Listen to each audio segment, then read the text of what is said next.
Mummy papa मुझ में दोबारा नीट की परीक्षा देने की हिम्मत नहीं है। आई एम सॉरी, मैंने सब कुछ बर्बाद कर दिया है। दोस्तों, ये किसी फिल्म का डायलॉग नहीं है, बल्कि मध्य प्रदेश के मऊगंज की रहने वाली 18 साल की एक होनहार बेटी आकांक्षा चतुर्वेदी का आखिरी सुसाइड नोट है।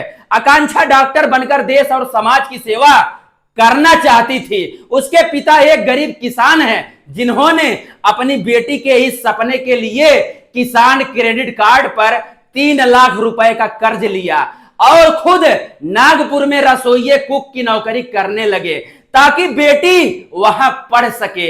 एक लाचार पिता जो कर सकता था ना दोस्तों, उसने सब किया। लेकिन फिर क्या हुआ? नीट का पेपर लीक हुआ, परीक्षा रद्द हुई और उस मानसिक तनाव को यह मासूम बच्ची नहीं झेल सकी। दोस्तों, 20 मई को आकांक्षा हमें छोड़कर दुनिया से चली गई। आज कैमरे के सामने खड़े होकर मेरा गला रूंध रहा है और आंखें नम है दोस्तों। लेकिन सत्ता में बैठे हुक्मरानों से मेरा सीधा सवाल है, आकांक्षा की यह मौत आत्महत्या नहीं है, यह आपकी इस भ्रष्ट और टूटी हुई व्यवस्था द्वारा किया गया मर्डर है। इस लाचार मां और इस टूटे हुए पिता के आंसुओं की कीमत यह सरकार क्या समझेगी? इस दुख की घड़ी में एनएसयूआई के कार्यकर्ता जब पीड़ित परिवार के घर पहुंचे तो उन्होंने लोकसभा के नेता प्रतिपक्ष राहुल गांधी जी से फोन पर उनकी बात करवाई। राहुल गांधी जी ने इस पीड़ित परिवार का दर्द सुना, उन्हें ढांढस बंधाया और न्याय दिलाने के साथ साथ हर संभव सहायता करने का वादा किया। लेकिन सवाल यह है कि इस देश का शिक्षा तंत्र इस परिवार को इनका बच्चा वापस कर पाएगा, लौटा पाएगा? दोस्तों, बात सिर्फ आकांक्षा की नहीं है। दोस्तों, NEET paper leak, exam cancellation और दोबारा परीक्षा कराने के इस मानसिक टार्चर ने देश के 5 चमकते हुए सितारों को हमेशा के लिए बुझा दिया है। जरा इन नामों को गौर से देखिएगा और सुनिए। ऋतिक मिश्रा, उम्र 21 साल, लखीमपुर खीरी, उत्तर प्रदेश। एक 17 साल का मासूम लड़का, गोवा। अंशिका पांडे, उम्र 20 साल, आदर्श नगर, दिल्ली। प्रदीप मेघवाल, उम्र 22 साल, झुंझुनू, राजस्थान। आकांक्षा चतुर्वेदी, उम्र 18 साल, मऊगंज, मध्य प्रदेश। ये वो 5 ब्राइट स्टूडेंट थे जो कल इस देश का भविष्य बनने वाले थे दोस्तों। लेकिन आज ये हमारे बीच नहीं है दोस्तों। किसी भी सभ्य और जिम्मेदार लोकतंत्र में अगर ऐसा होता तो शिक्षा मंत्री शर्म के मारे कब का इस्तीफा दे चुके होते। लेकिन हमारे देश में धर्मेंद्र प्रधान जी आज भी अपनी आलीशान कुर्सी पर बैठे हैं।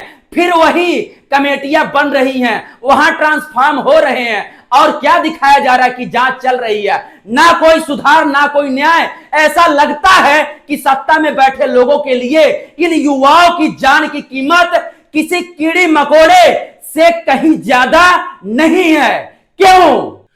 हैरानी की बात तो देखिए, जिन गुनहगारों ने पेपर लीक किया वो तो मजे में हैं, लेकिन जो छात्र अपने हक के लिए, अपने मरे हुए साथियों के न्याय के लिए सड़कों पर उतर रहे हैं, उन्हें पुलिस अरेस्ट कर रही है। भाई साहब, उन पर बेरहमी से लाठियां बरसाई जा रही हैं।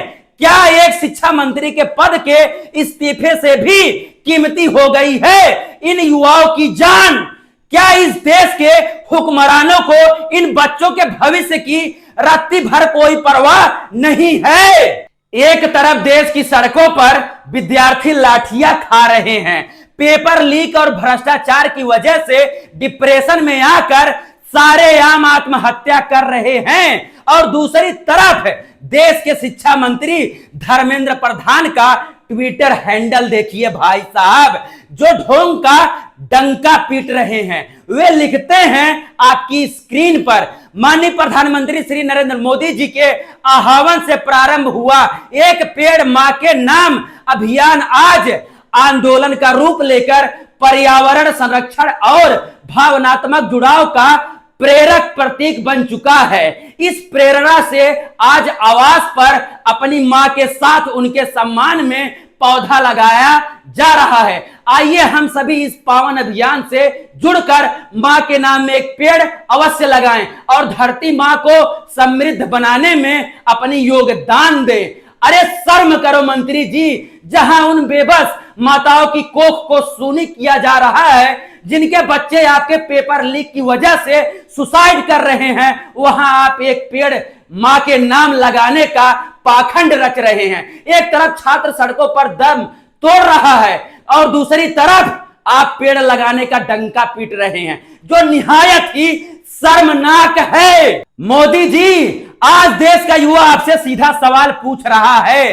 सत्ता और कुर्सियां तो अस्थायी नहीं होती हैं, वो तो आती जाती रहती हैं, लेकिन आपने बीते 12 वर्षों में इस देश की शिक्षा व्यवस्था को जिस तरह से गर्त में ढकेला है, उसकी कीमत आज भारत की एक पूरी युवा पीढ़ी अपनी जान देकर चुका रही है। अब जनता को तय करना है कि क्या युवाओं की लाशों पर राजनीति करने वाली यह व्यवस्था ऐसे ही चलती रहेगी? क्या शिक्षा मंत्री धर्मेंद्र प्रधान को तुरंत अपने पद से इस्तीफा नहीं दे देना चाहिए? अपनी राय कमेंट बॉक्स में पूरी बेबाकी से जरूर लिखिएगा। इस वीडियो को इतना शेयर कीजिएगा कि सोई हुई सरकार के कानों तक इन मासूमों की चीखें पहुंच सके। चैनल को सब्सक्राइब करना मत भूलिएगा। धन्यवाद। जय हिंद, जय भीम।